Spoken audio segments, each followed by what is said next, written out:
Okay, ladies and gentlemen, welcome back to Fire Emblem Three Houses, and here we have Tales of the Red Canyon. So this is the paralogue for Sothis specifically, so it's basically a BLAZEPLAYS paralogue, where we just go back to, if you remember the chapter in the canyon where we fought those brigands. It was quite early on, I can't remember which chapter it was, but it was pretty early on in the game. And, you know, in Xanadu. It was the one place that Sothis did mention was a bit odd, so we go back there and just to see stuff, and of course we get surrounded by, you know, demonic beasts, and we get surrounded by so many of them. So, of the paralogues in this game, this is my second least favourite of the ones I've played now. Keep in mind, I'm only really played Blue Lions and Black Eagles.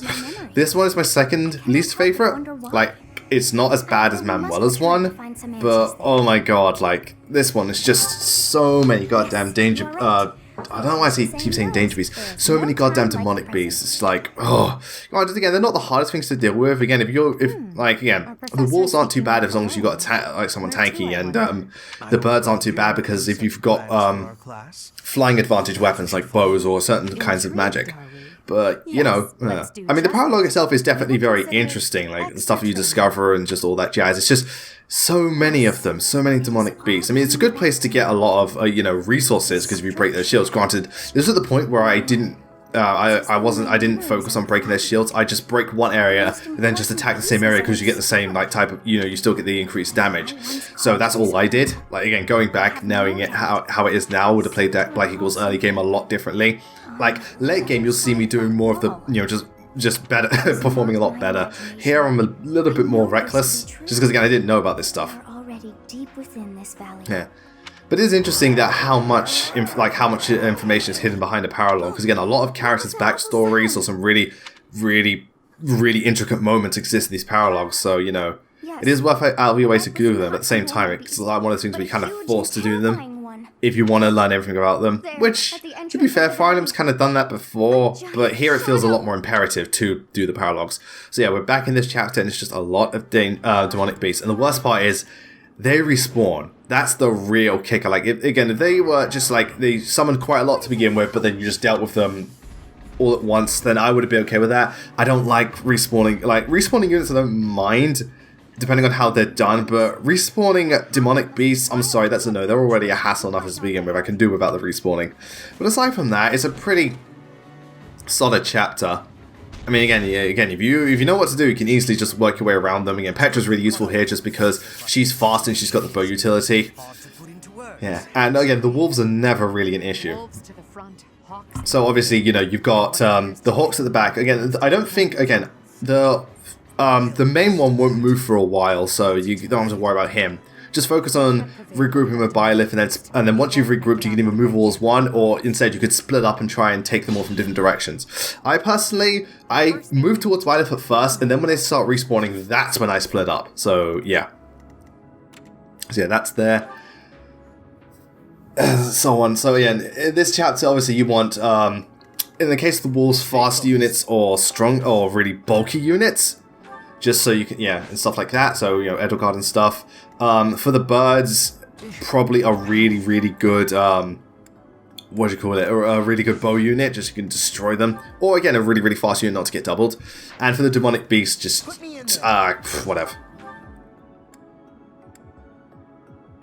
Yeah, just gotta, I think, do I use it? Yeah, probably use a gambit if anything. Just, again, because at least with the gambit, they won't retaliate. That's the main thing. Yeah.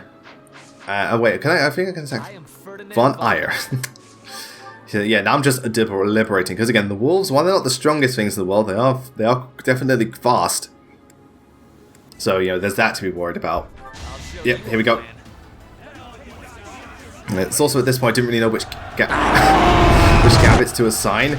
Again, now I'm much more aware of which gambits to assign to which people and so on. But back then I was just like, you know, gambit. I mean, Linhardt and Stride just happen to go together really well. So yeah, they're not moving now, but they will.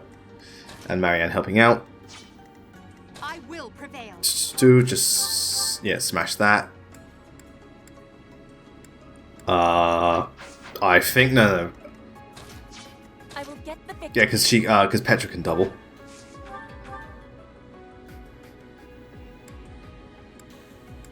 Yeah, I was thinking of, use the Blessed Lance. It's like, it's too slow. You're too slow. God damn it. Right. So a lot of this first being is just deliberating what to do. But again, with these beasts, you don't want to do anything stupid. You want to make sure, you know, you hit them and you hit them hard. Oh, wow, Marianne's doing a pretty penny worth of damage.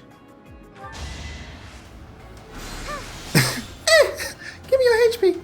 I will destroy you. As you wish. Yeah, I think Hubert's got increased range. Yeah, because again, I love that about him. His increased range on his dark magic spells, and it's so glorious. So yeah, I think I use a combat art here. We'll work together. Get him. I think I destroy most of the shield. Oh, let's break it! Damn! Sorry. Yeah, so, sometimes I forget I put the sound effects in there.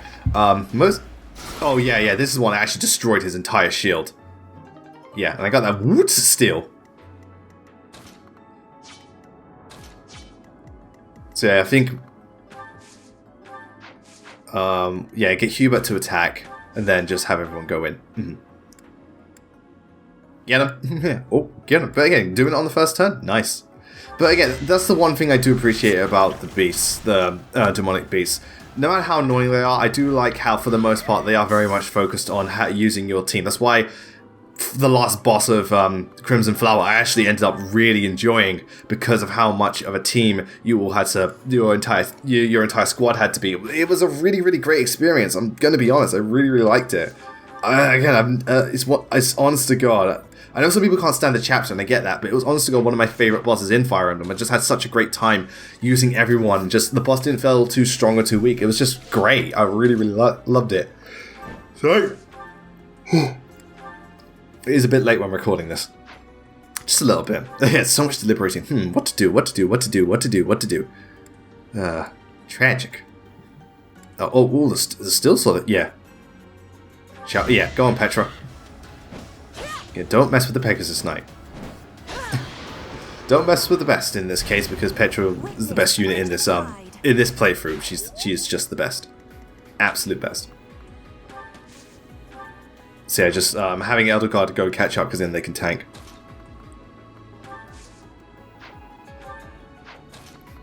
Oh yeah, he's got the chest key, so sitting around there. But then the birds decide, oh, we're gonna go flank him. It's like, oh my god, you gotta be fucking kidding me. It all works out in the end. It's just one of those, oh. Yeah, so if you don't like fighting demonic beasts, then, oh, best of luck to you. Yeah, just equip the right thing, because I don't want to equip like the best, one of my strongest spells that weighs me down a lot. We must rally for Ferdinand von Eyre. I'm after Byleth, and he's not fast enough to double me. But I swear, Byleth, I don't know if it's the RNG, but I swear, Byleth has a really good just dodge rate. I've noticed, I can't help but notice, but Byleth tends to have a really good dodge rate. Oh, that's one down. I ain't completely ignored me. So yeah, just skip all that, because I didn't attack anyone. Again, that's 55, so I'm not surprised. But it's just weird, again, I swear, because I've had some really close encounters with Byleth specifically, but the dodge rate just kicks in and I dodge really good stuff. Ooh, okay, this is gonna hurt. Oh, I say as he dodges. These poor giant wolves is like, we're fast and we're strong and we can't hit for shit. Oh dear. So yeah. Whose Gambit's going up first? Ah, it's Caspar's. Using Lore. I can't remember what Lore does. Oh, I know this is gonna hurt. Does it move them or does it move? Okay, yeah, I don't know what Lore does. Wait, is he dead or is it just his armor? Or just the first stage, yeah. Because also the first stage gives you a good amount of EXP. And I appreciate that each health bar is considered like its own boss type thing, so you get a lot of EXP from it. And here we go with another Gambit boost. This one, yeah, right at the front. Demon Man's making quite the appearance today, I'll tell you that much. But also at the same time, be careful with your Gambits, because, again, they may run out. So you want to be careful. No, it's Bernadette's using a lance this time. Interesting. So yeah,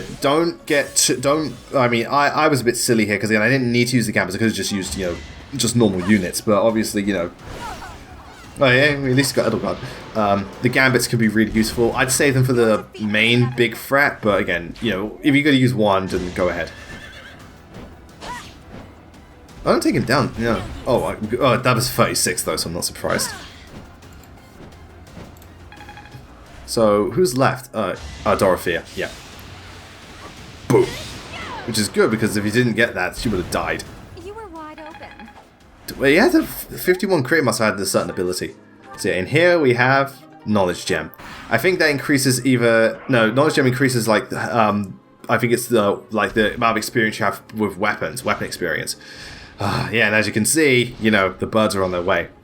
And Linhardt can't use Stride because they're all over there. And there's one over there. Oh boy, yeah, it's like fun times, fun times. So yeah, this is the part that sucks. More hawks. This is bad. We'll be. So yeah, just have them counter that lot. He's after Linhardt, and Linhardt is not fast enough. At least A, Linhardt can tank, and B, Nosferatu to get some HP back. Not a lot, but it's better than nothing. Oh, these fucking feathers! Oh, I never thought Feather Shot would be so dangerous. Oh, this bit's funny. He's like, I'm going to attack Petra. It's like, oh, you are? Oh, you are, motherfucker. Well, let's just see about that. Say goodbye to your HP. Boom. You go in for an attack and get retaliated with a critical. That poor bird. But hey, it makes life easier for me. Petra's like fast enough to double. Good lord. I'm fast enough not to get doubled.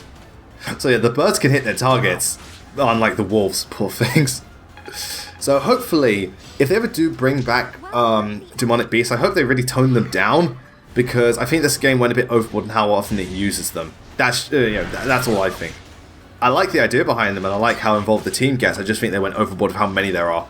Because at the end of the day, no matter how strong units are, they still have like multiple health bars, and that's the biggest thing. Just trying to get through that many of their health bars. Granted, you know, some of the demonic beasts, like the giant, like mechanical soldiers, they're a lot more interesting and stuff like that, and some of the weird dragon type stuff. So I like having demonic beasts as like really, really tough enemies. I don't know about having them as just grunts though. Again, I don't think they should be overdone. You know, use them, but don't overuse them. That's the problem. Overusing something just, you know, that can really ruin it. Is that Resonant Lightning? Should be. No, it's Onslaught. He doesn't have that yet. Sorry, Resonant Lightning is what he gets later, and oh my god, him and Lysithea just fucking go nuts with it. Yeah, spoilers, I'm getting Lysithea. It's because during the what happens basically, Edelgard's able to recruit her, which makes sense because of Lysithea's like her and Edelgard have very similar circumstances in terms of like just what's happened to them, what they've been through. I mean, they both got the whole like bleached white hair type thing. But again, that's interesting. You know, Lysithea definitely is like, she's like a honorary Black Eagle, if you will. If you will, yeah. Oh, the stats are looking good. Oh, and there's a little flame. And again, you know what else sucks? I didn't realize until much later that you could just assign the backup units. I thought it was like fixed from the beginning, and like once you de-equip them, it was gone. Didn't realize, oh wait, you can assign them. Again, this is little things about Free Houses I don't notice, and looking back, I was like, how the hell did I even get through this game? Like, seriously. So, it's not a gambit, it's just Crest of Flames, yeah. And down goes the bird. But it's funny because Edelgard's battle animation just she's just bopping it on the head. But no. So yeah, Bernie's going to go back because reasons. And Linhardt's after Marianne. Oh no, he's doing the AoE attack. I think they do that like 1 turn normal, 1 turn AoE, 1 turn normal, 1 turn AoE. I'm not 100% sure, but their movement's been... Yeah. Same thing happening here. Their movement's been stunted. Again, I'm surprised you even have that many feathers to shoot. Ah, poor guys. And he's after Ferdinand von Eyre. But Ferdinand seems to be pretty good at dodging these guys. Except for that one rock. Ow. That one hurt. So, okay, nothing spawned, so thank God. I mean, we're not going to finish this thing because we've got the demonic beast in this part, but at least we get rid of like all the infantry. So yeah, Dorothea up first. Irons. Oh yeah, because she has the grounder skill, which is good against flying units. Boom. Grounded. Just Dorothea with a hooker's throat hog. Grounded. Yeah, and there he goes. Nerf this. Again, Hubert's got the decent bow rank, so obviously, you know, hey, I've got the bows, might as well use them. And yeah, Bernie's gonna use her one. Got some tricks. Oh, let's break it! Damn! Yeah, some of the again, like I swear, like the the one with like the Emperor Flame thing or Resonant Lightning was just incredible. I love them. Hammer down! And then we're gonna just fuck them up. Well, they're not dead yet. You know, still got 1 health bar. But I think maybe Ferdinand can get him. Maybe. No, Ferdinand's not strong enough. So yeah, just heal. Dim heals. Oh, there goes the demonic piece. Yeah.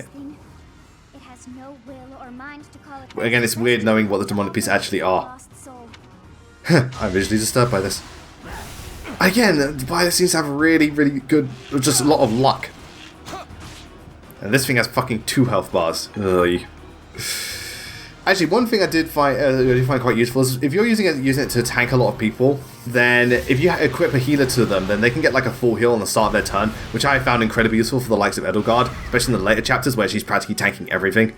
So, you know, food for 4. Food for 4. But anyway, yeah, as they get a bit of HP back, this chapter has officially come to a close, and with that, thank you all very much for watching. I do appreciate it, and I hope that you enjoyed it. Next time we meet, we're going to just do the rest of this map, and I think we're also going to listen to some supports. I know there's I think Petra is going to be the focus, but so we'll wait and see about that. And then after that, we've got Manuela's Paralogue, and oh boy, that one's a fun time, isn't it, kids? Until then, thank you all very much for watching. I will see you next time. Take care, and have a wonderful day.